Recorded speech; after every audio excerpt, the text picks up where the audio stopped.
مصر کے اندر حضرت موسیٰ علیہ السلام نے ایک کبتی کو تھپڑ مار دیا تھا۔ قرآن مجید کے دامن میں یہ واقعہ موجود ہے۔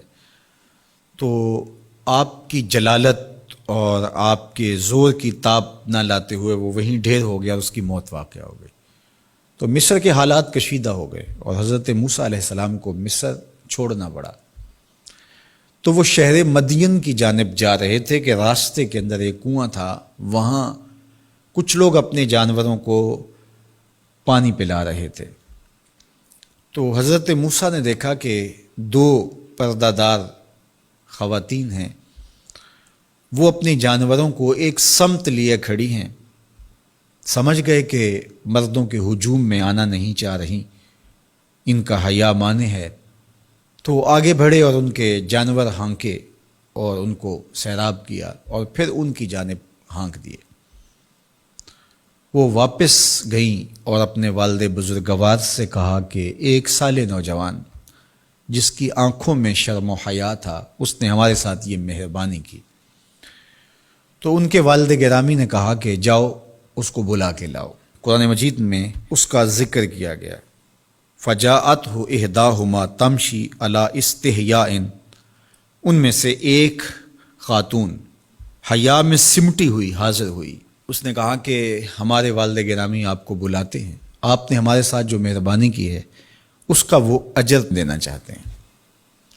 تو حضرت موسیٰ علیہ السلام ان کے ساتھ چلے گئے، اور جب گئے تو یہ گھر تھا حضرت شعیب علیہ السلام کا، اور یہ صاحبزادیاں حضرت شعیب علیہ السلام کی تھیں۔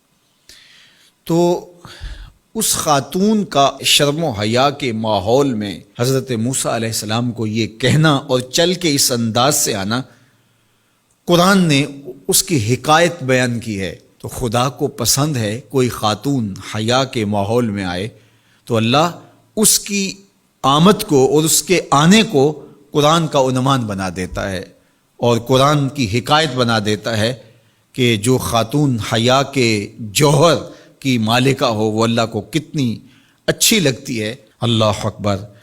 حضرت نبی اکرم صلی اللہ علیہ وآلہ وسلم کا فرمان حیا کے حوالے سے، الحیاء من الایمان، حیا ایمان سے ہے۔ تو جتنے بھی ایماندار لوگ ہیں وہ پھر حیا کے جوہر سے مزین ہوں گے، مالا مال ہوں گے۔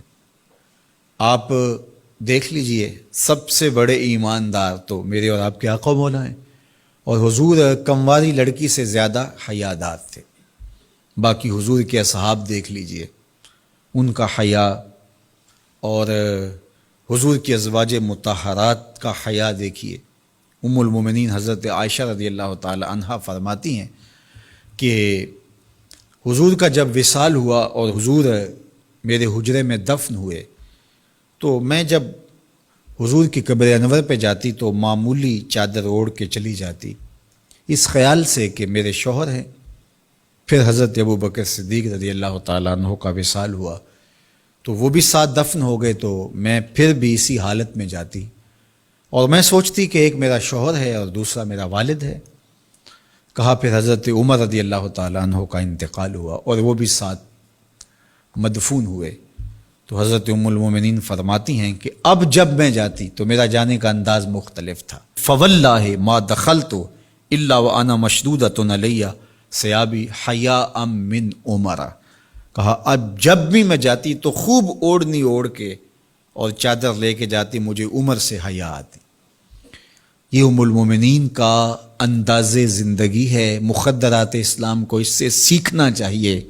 جو قبر میں دفن ہیں ان سے بھی یہ حیا کریں، جو مومنوں کی ماں بھی لگتی ہیں۔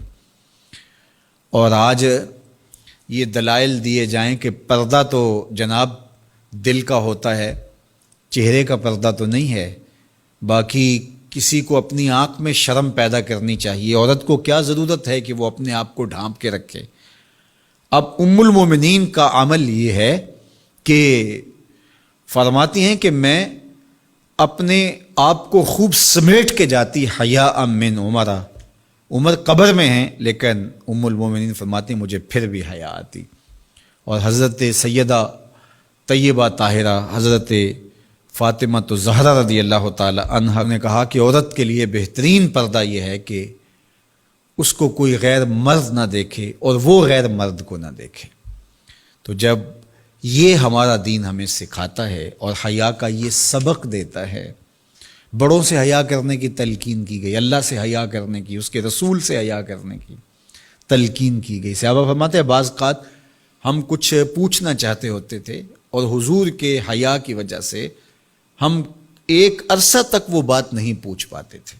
آج دادا کے سامنے بچے جس طرح بات کرتے ہیں اور جس طرح بچوں سے حیا کا جوہر ختم ہو گیا ہے اور اس کو وہ تہذیب نو کا کرشمہ سمجھتے ہیں اور جدید دور کی کرامت سمجھتے ہیں، یہ دور جدید کی کرامت نہیں ہے، یہ جاہلیت ہے۔